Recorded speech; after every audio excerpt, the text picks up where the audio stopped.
On va prendre un peu de temps à présent pour parler de la première cause de handicap en France, l'AVC. Philippe Ménard, bonjour. Bonjour. Vous avez été victime vous-même d'un AVC en 2014 et vous avez décidé de faire un tour de France pour alerter sur cette pathologie. Vous faites étape en ce moment à Paris. Je vous propose de voir tout de suite à quoi ressemble votre périple avec ce reportage de Virginie de la Haute-Maison. Partie de Libourne début septembre, la caravane baptisée AVC Tous Concernés a fait escale à Paris. Un tour de France en tricycle lancé par Philippe Ménard, un ancien élu de Gironde, victime d'un AVC en 2014. À chaque étape de ce Tour de France de la prévention, des petits stands sont installés pour prendre l'attention des spectateurs. Car l'une des premières causes de l'AVC, c'est l'hypertension dans 80% des cas. C'est pourquoi il faut apprendre aussi à reconnaître certains signes avant-coureurs. C'est la survenue extrêmement brutale d'une difficulté pour parler. Tout d'un coup, on se met à dire du charabia, on ne peut plus parler. C'est tout d'un coup une paralysie du bras ou de la jambe, ou c'est tout d'un coup, on ne voit plus rien devant un œil.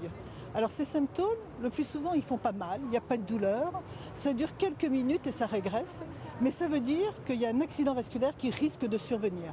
Et là, il faut agir extrêmement vite et il faut appeler le 15 pour éviter la survenue d'accident vasculaire. 150 000 personnes sont victimes chaque année d'AVC en France. La caravane menée par Philippe Ménard arrivera le 29 octobre à Bordeaux pour la journée nationale de prévention des AVC. Alors Philippe Ménard, pourquoi vous vous êtes lancé dans ce Tour de France? Vous estimez que les Français ne sont pas assez informés? D'abord, c'est une cause personnelle.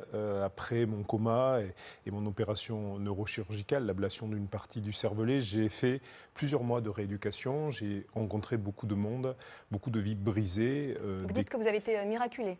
Je pense que compte tenu de ce qui m'a été fait, de l'opération neurochirurgicale qui m'a été dispensée, l'ablation d'une partie du cervelet, une décompression cérébrale, le fait que je sois indemne physiquement aujourd'hui est une grande chance. Vous aviez 43 ans. J'avais 43 ans et donc évidemment ma vie d'avant d'homme public est terminé. Vous étiez maire J'étais maire à côté de Bordeaux dans un village qui s'appelle Barsac. J'étais conseiller régional d'Aquitaine. Tout ça s'est arrêté brutalement. La déflagration a été telle que j'ai dû changer de vie. Il y a un avant et un après? Absolument. Et surtout, il ne faut pas que l'après ressemble à l'avant parce que la récidive d'un accident vasculaire cérébral, elle est conditionnée au fait que justement, on adapte sa façon de vivre à ce que sont les facteurs.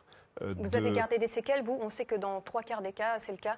J'ai des séquelles. Il y a deux types de handicaps. Il y a des handicaps physiques que l'on voit et ça permet justement de voir ce que sont les conséquences d'un AVC. Et puis il y a des handicaps invisibles qui sont des problèmes cognitifs, neurologiques que j'ai et auxquels j'adapte ma vie.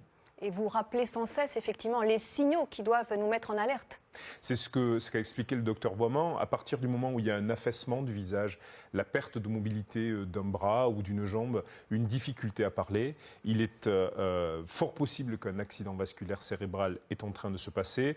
Il faut activer la chaîne des secours très rapidement en appelant le 15, comme elle l'a expliqué, pour une raison très simple, c'est que c'est une urgence vitale absolue. Chaque minute qui passe, ce sont 2 millions de neurones qui sont détruites avec des conséquences qui peuvent aller jusqu'à la mort et qui, de toute façon, si la vie est là, elle sera difficile à rétablir et avec de la rééducation qui est encore plus compliquée. Vous alertez aussi sur les facteurs de risque, notamment l'hypertension, et puis aussi le stress, on n'en parle pas beaucoup, mais là encore, ça c'est là Le stress, c'est la maladie du siècle, c'est la façon dont on vit, courir en permanence, il faut toujours aller plus vite.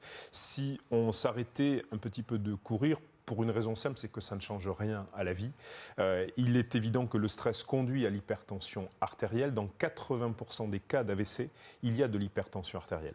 Donc le stress conduit à l'hypertension artérielle, toujours aller plus vite conduit à la malbouffe, conduit à la sédentarité.